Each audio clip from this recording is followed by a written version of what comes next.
บายดีสวัสดีพี่น้อง FC แฟนคลับพี่น้องเนาะวันนี้ก็อยู่ที่บ้านรักต่างวัยตามเคยเนาะหัว63ปีเมีย23ปีหรือว่า3ปีเนาะอยู่ที่หมู่บ้านเผ่าตะโอยเนาะชนบทล่อไตพี่น้องซึ่งห้างรักต่างวัยก็แต่งงานกันมาได้10 กว่าปีได้ลูก2 คนเนาะผู้เฒ่าซอไปใส่แล้วผู้เฒ่าไปใส่เรามาแล้วที่ไปถึงนี่พี่น้องอันนี้ลูกซ้ายหล่าของผู้เฒ่าซอลูกเมียเก่าของเราพี่น้องหาเงินเลี้ยงพ่อเนาะซื้ออยู่ซื้อกินมาเมื่อนี้ไปเก็บมะม่วงหินมะพร้าวได้จากโลเจ้ามื่อนี้53 โลได้เงินเท่าไหร่260,000เป็นเงินกีบเงินไทยก็สิประมาณ400 บาทพี่น้องนี่ลูกเมียเก่าของพระเฒ่าสอเนาะคนนี้แบบเมียใหม่ เมียใหม่สดๆซิ่งๆเหมือนว่าประมาณ 50% พี่น้องคนเป็นเลาะเลยพี่น้อง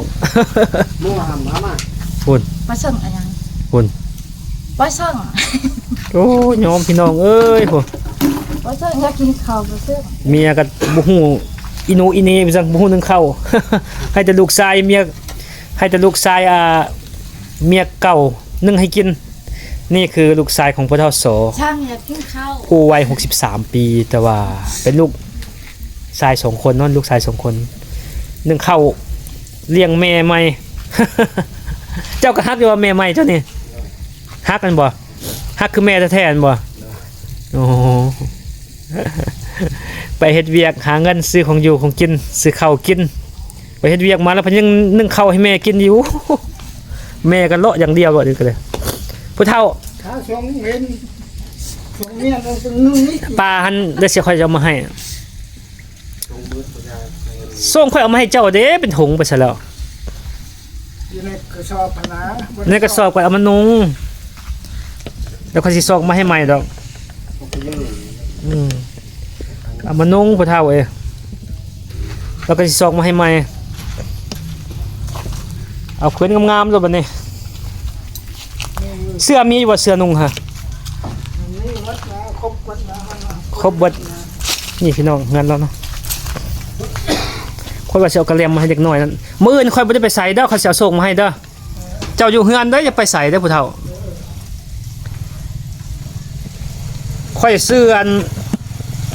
เครื่องมือ2มาหลายยมมาขายเขาจะทำให้เจ้ามื้ออื่นเด้อค่อยมาเด้อผู้เฒ่าเด้อเจ้าจะไปใส่เด้อแต่งงานกับเมียน้อย ได้15 ปีพี่น้องเมียก็คักพี่น้องเอ้ยตามเวรตามเกิดเมียก็ได้โหยิ้มตลอดเมียก็ฮักต่างวัยเนาะ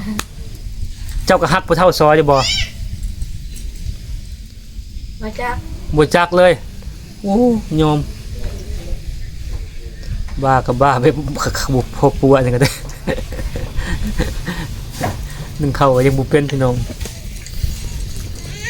ผู้เฒ่าค่อยสิเอาส่งขสันบ่เอาส่งขยาวส่งจากเก้าอันนี้คือลูกชายแล้วนะพี่น้องลูกชายที่ได้กับผู้เฒ่าโสเนาะ15 ปีแต่งงานนะพี่น้อง10 กว่าปีได้ลูก2 คนนะพี่น้องตัวนี้จะเป็นลูกเมียใหม่ของเราเนาะลูกเมียเก่าเนาะลูกเมียเก่าจะบ่คนนั้นได้ทำการจะคนลูกเมียเก่าผู้เฒ่าแต่5 คนอันนี้ลูกเมียใหม่พี่น้องเจ้าอยู่เฮือนมื้ออื่นเด้มื้ออื่นเขาจะเอาเครื่องนุ่งมาให้เจ้าได้บ่นี่เพราะค่อยบ่ได้ไปเก็บมะม่วงมื้ออื่นค่อยพักเวียกเป็นมื้อเด้อเอาจะไปยืนอยู่น้ำเมียมึงดูลายแนวผู้เฒ่าเขาสิซื้อมาให้มื้ออื่นเด้อลายแนวลายอันซื้อจักลายเขาสิซื้อส่งมาให้แล้วก็สิซื้อเสื้อมาให้อยู่กับรักต่างวัย2ผัวเมียพี่น้องผัว63 ปีเมีย23 ปีและ23 ปีเนาะแต่เธอก็ไม่เต็มบาทเท่าไหร่ 50% บ่เป็นบ่เป็นเรียบบ่ดีจักจังซั่น จะได้อาการขาเจ้าเป็นจังไดสบายดีจังติ คือเก่านี่ไงมันคัดเลยนี่นะ คัดเลยเป็นบ่พ่อเฒ่า ไปซั่นเลย มื้อนี้อยู่มันมื้อบ่มื้อนี้ บ่ได้ไปทางใดนะก่อนคู่มือ อ๋อเฮ็ดเวียกบ่ได้เนาะเฮ็ดเวียกกลางคืนก็บ่ได้ เวียกกลางเว้นก็บ่ได้กลางคืนก็บ่ได้พ่อเฒ่าเอ้ย ว่าความชื่อบ่ประมาทเขาน้ำของกินของยา ของกินของอยากแล้วลูก ยังกินบ่ได้ผิดนัด ของกินของอยากลูกซื้อมาให้บ่พ่อเฒ่า กินเลยนะเพราะว่าตาเขากินแล้วนะ อืม มันฮัดเขากินแล้วมันบ่มีเหือมีแห้งนะกิ โอ้ นลงไปแล้วมันบ่มีเหือมีแห้งจะดี อืม จักมันสิอยู่ใส่ของ นี่ลูกชายเนาะเจอได้อันมื้อนี่อยู่บนมือเนาะมื้อนี้ค่อยมาเอามาให้ซื้อเสื้อมาให้เมียเจ้านี่ก็ไปเฮ็ดเวียกแม่นบ่ บ่ได้ไปข้างในนะไปลิ้นมื้อนี้มัน เลาะลิ้นโอ้ยเจ้านี่ก็ได้เอาเมียใหม่ซะผู้เฒ่า ผ่านไปลิ้น เอาบ่เมียใหม่ค่อยสิซอกให้นี่ ให้มันเอา บ่ผู้เฒ่าเอาบ่เมียใหม่เอาว่าแท้ก็นี่เอาบ่เมียใหม่เอางามกว่านี้อีกผู้เฒ่าค่อยซอกให้อยากได้บ่เจ้าให้พ่อเจ้าเอาเมียใหม่บ่บ่เอาบ่คันเจ้าอยากได้เมียใหม่ค่อยสิซอกให้บ่ยากดอก เศร้าช่างแม่ เอาเมียคนไทยผู้เฒ่า เอาอยู่บ่ยังเอาได้อยู่บ่เดี๋ยวนี้เขาจะเอาให้อยู่แล้วมันบ่ มีปัญญา บ่เป็นยาเอาเลยเนาะ พูดนะเอาบ่เมียเขาสิส่งให้นี่ๆอันนี้ลูกชายเมียเก่าของเราพี่น้องเมียเก่าหันได้ลูก5คนเนาะผู้ชายเบิดเอาผู้เฒ่า แม่นแล้ว แม่นบ่ ผู้ชายมัน7คนเนี่ย 7คน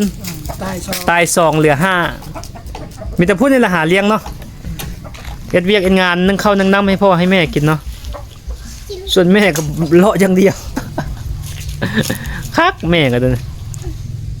ร้อยเกินพิกัด แม่ก็เบิ่นประมาณ3 ชั่วโมงแล้วค่อยเอามาให้เด้อเครื่องเป่านั่งเจ้าก็นุ่งโซ่ขาสั้นบ่นุ่งได้บ่ นี่ บ่อันผู้นึ่งข้าวนั้นนุ่งโซ่ขาสั้นได้บ่เจ้านุ่งโซ่ขาสั้นได้บ่เดี๋ยวอ้ายเอามาให้มื้ออื่นเด้อเดี๋ยวเอาเมียใหม่เนาะพ่อเฒ่าเนาะ เอาต้องดูเบาเห็นบ่ลูกไปเอาอ๋อ จะเอาทางไทย เมียก็บ่เฮ็ดหยังก็จะอยากได้เมียใหม่แล้วก็ลาวเนาะแต่งมาก็2ล้านกีบ 4,000 บาทก็เฮ็ดหยังบ่ได้เฮ็ดหยังก็บ่เป็นนึ่งข้าวก็บ่เป็นล้างถ้วยก็บ่เป็นมีแต่เลาะเนาะพ่อเฒ่า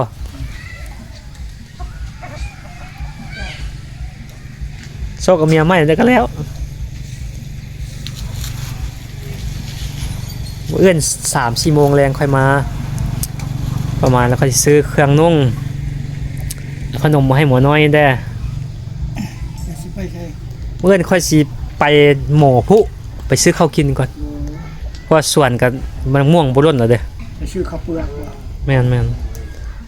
ไปหมอพุมาแล้วค่อยก็สิเอาเครื่องมาให้เจ้าเนี่ย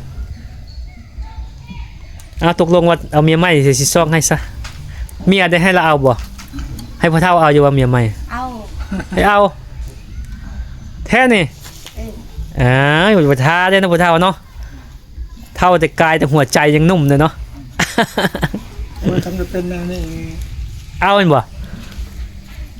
คันบุเป็นอันนี้อยากได้เป็นพ่อเฒ่าเนาะ โอ้ย เอาแล้วได้ทีมแล้วเมียจังเนาะนี่ มันยังยอม